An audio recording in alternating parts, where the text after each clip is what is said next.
YouTube, what's good? Your boy K Law back with another video. Appreciate y'all checking your boy out.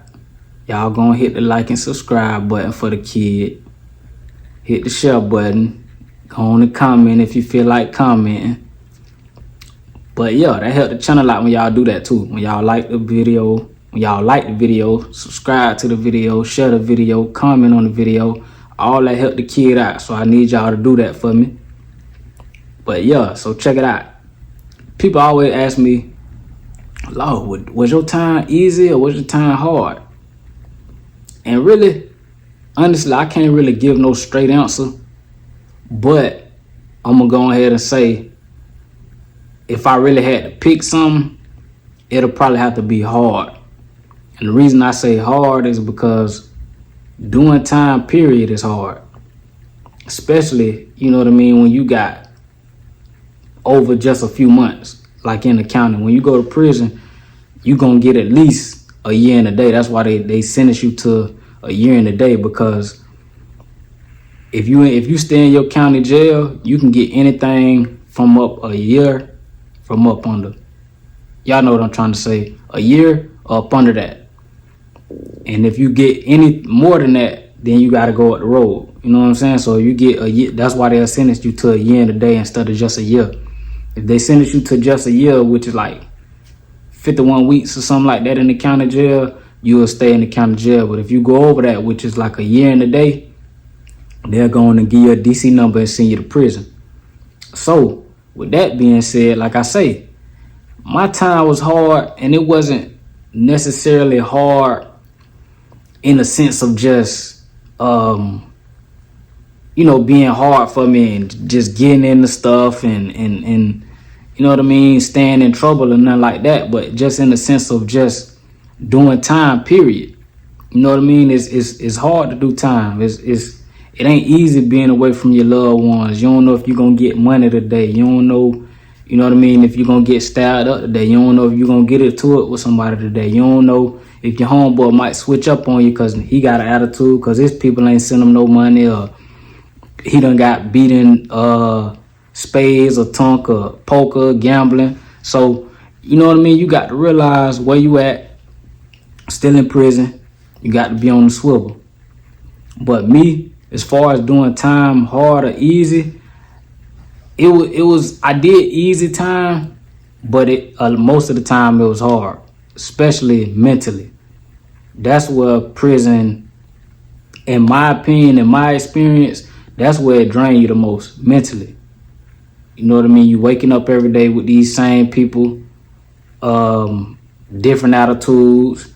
You got to deal with these officers on a daily. Most of the time, if you at this camp for a while, you know the officers, you know the shift they work, you know their attitudes, you know they tendencies. So you got to deal with that too.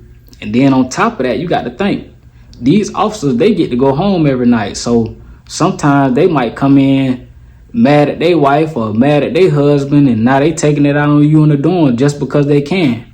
Just because you an inmate, you got on these prison blues, you quote unquote less than, so that's how they gonna treat you.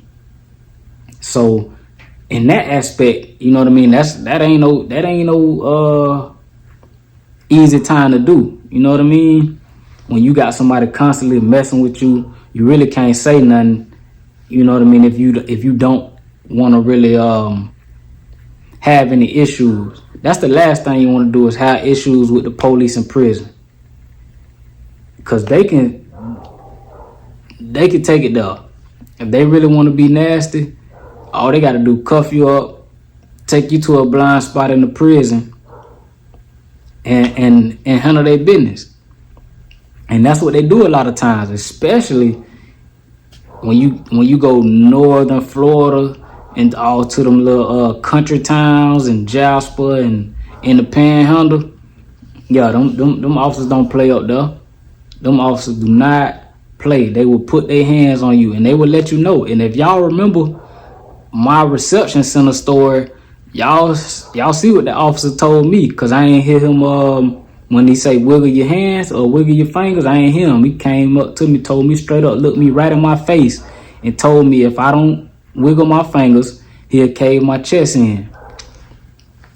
And I don't doubt he was lying. He probably would have. You know what I mean? Like, you got to think, these officers, they deal with inmates every day.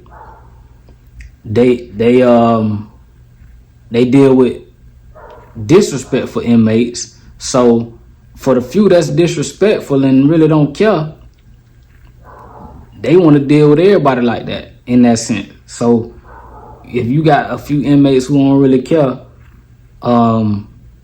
these officers really don't care either. So you really in a lose-lose situation. So whether inmates doing what they supposed to do or not, these officers they really ain't gonna change. Don't get me wrong, you got some officers cool, but the majority of them, they assholes.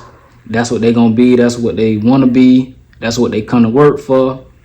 A lot of times, we the only way for them to be able to vent. And when I say vent, like I said, they might be going through it with their old lady at the crib or their old man. So when they come to watch us in prison, or what they call it babysitting us, they ready to take it out on us. And I say us because when I was in there, I ain't trying to still include myself in none of this. I'm just telling y'all my story and if my time was easy or hard. So in a sense, it was, like I say, it was hard. Now, I didn't really beef with the police like that when I was in prison, but I had a few run-ins, and that's just with any inmate. You're an inmate, so you're going to have run-ins to where they're going to talk to you any type of way. You know what I mean? They're going to put their hands on you if they feel like it. It's just up to you to see how you going to handle the situation, how you going to react. Because trust me, they want you to go ahead and react. They want you to put their hands on you, bark at them, say something slick. They ready for that. That gives them all the ammo to do what they've been wanting to do. So, you know what I mean? It's on you if you're going to crash out like that. I know a few people, they don't got nothing to live for. They had life sentences or a whole bunch of time. So they crashed out. They ain't really care. They choose to do their time hard. But me, I had 52 months. 4 years, 4 months. I had a release date. So I ain't want to do no hard time. I wasn't trying to get into it with no officers. I wasn't trying to get into it with no inmates. But like I say, don't get me wrong. If push came to shove and I had to handle my business, then that's what it's going to be. And that still stands to this day, whether I'm in prison or where I'm on these streets where I'm at now. So it really depends on you if you're going to do hard time after the fact. And when I say after the fact, I mean doing time period is hard. I know people who done went to jail for 2-3 days and couldn't make it, or they was in isolation 2-3 days. So just imagine you in prison, you far away from your family, millions of hundreds of miles from your family. You in dorms with people you ain't never seen, people with 135 years, 200 years. They ain't got nothing to live for. They don't really care about you. They don't care about themselves. So you could just imagine if you doing time and then you making it that much harder on yourself by staying in the trouble, owing people money. I done seen people get into it about the stupidest stuff, man. So you got to realize where you at. You in prison. You got to be on the swivel. And if you smart, if you got a release date and you smart, you're going to do your time easy. I don't care whether you got 10 years, 15, 4, a year, 2 years. The smart way to go is to do easy time.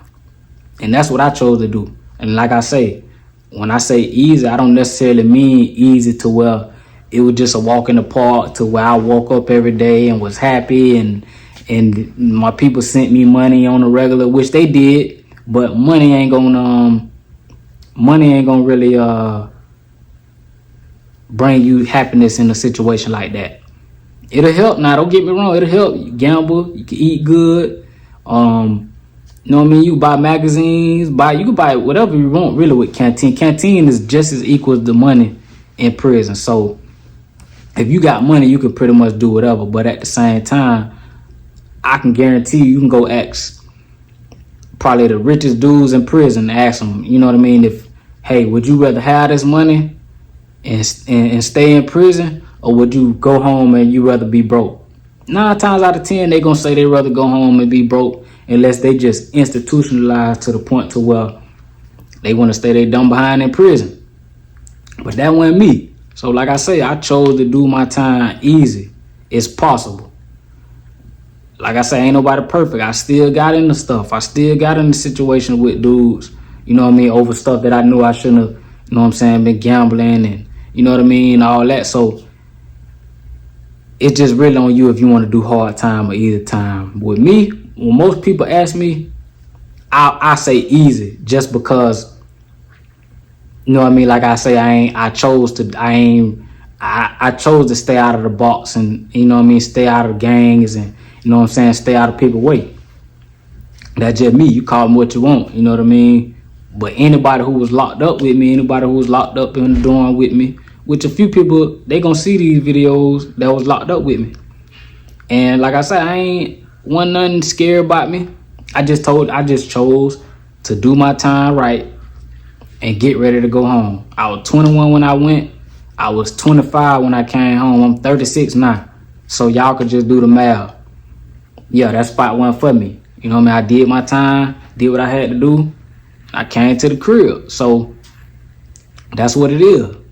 So when people ask me, Lord, did you know what I mean? So sometimes I ain't gonna say, I always say easy. But if I don't say easy, I'll explain my situation because I don't want people to get it misconstrued like I was just up there stressing and going through it and not eating and ready to commit suicide. And no, that ain't what it is. It's a world within a world. So you gonna function, you know what I mean? It's just, especially like at nighttime. You go to put them headphones on, you eating your goulash. Now you think about what your old lady doing if you got one. You think about what Mom Duke's doing. Holidays coming up. You thinking about your folks on holidays. They opening presents and, you know what I mean? You in here in prison blues getting shook down in the middle of the night. You know what I mean? You getting your locker raided by an officer just because they got to do their job and make sure you don't got no contraband. So, like I say, in a sense, my prison bid was hard. And then in another sense, it was pretty easy. It was sweet. I went to some sweet counts. Something wasn't so sweet as far as stuff going on, but it was sweet. You know what I mean? Like, you still in prison. I don't care what prison you at, how sweet it is. People getting stabbed, people getting raped, people fighting, people arguing. That's just, I don't care what prison you go, what state you go to, that's just gonna happen. I don't care what, you know what I mean? That's just gonna happen. It's really on you how you avoid them situations or how you approach them situations if them situations come to you. So, yeah, when people ask me, Lord, what, you did a hard time, you did. Most of the time I'm gonna say easy, but in a sense it was hard. So, just think about this. And this, I tell people this all the time. I remember being in prison. I remember taking naps sometimes. I'm talking about I take me a deep nap. I'm in a deep sleep. Take me a nap. Whole time in my nap, I'm dreaming that I'm out on the streets. I'm out, you know what I mean, living my best life. And then I wake up and now I look around and I see all these dudes in here with these same blues on, carrying on. Just imagine that. For 4 years. So you could just imagine what somebody else is going through who got 10 years, 15 years, especially if they ain't getting no money. Like I say, my mom Dukes, she made sure she sent me money on a regular every single week. It wasn't never a time where I had to call home and be like, Mom, I need some money. She was sending that thing on a regular. Plus, I'm hustling out the laundry. Like I say, I'm hustling out the laundry every week. I got people on the payroll, so out of the laundry, and when we talking canteen money, I probably was making at least $20, $30 a week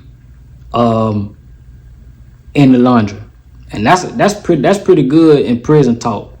You know what I mean? $20 a week. That's what that's $80 a month. You know what I mean? My mama was sending me. At this time, she was sending me like 65 or 70 a week. And in prison back then, when I was there, you can only spend I want to say you can only spend 75 in a week.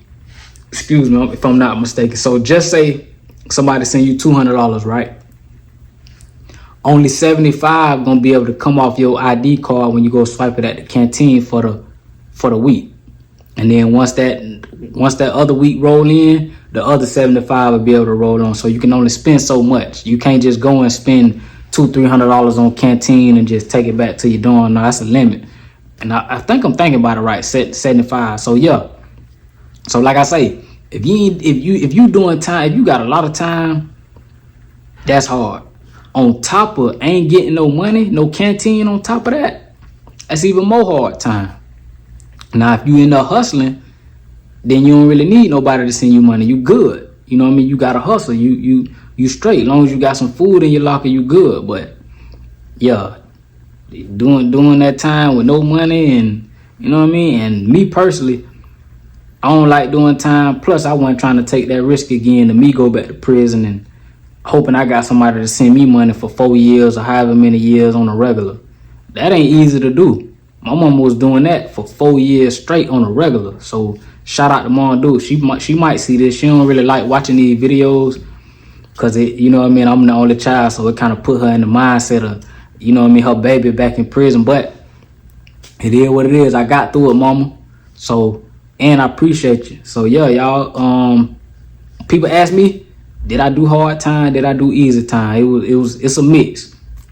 So, you know what I mean? If I tell you hard, I'm going to probably explain why I say hard. Even if it's easy, sometimes I explain to people why it was easy. It really wasn't easy. I guess me looking back at it, I could say it was easy, but while I was going through it, you hear me? But I was going through it. Like I say, man, imagine waking up middle of the day from your nap and you realize you back in prison. Or you not back in prison, or you realize you in prison still. Man, I'm talking about that happened plenty of times. Even at nighttime, I go to sleep. Now I'm getting woke up in the middle of the night from dogs barking and the officers coming in, yelling at us, shaking us down. Boy, that's a harsh reality right there. I wasn't going back to that. Much as I like my sleep too much, But yeah, y'all fool with your boy K-Law, man. Like these videos, subscribe, comment, all that good stuff. Y'all go to my Instagram, my TikTok. Follow me on there. Yeah, my TikTok, I really gotta I don't really be on there like that, but I'm trying to get better with this social media stuff. So yeah, y'all fool with your boy. Y'all let me know y'all fool with your boy too now.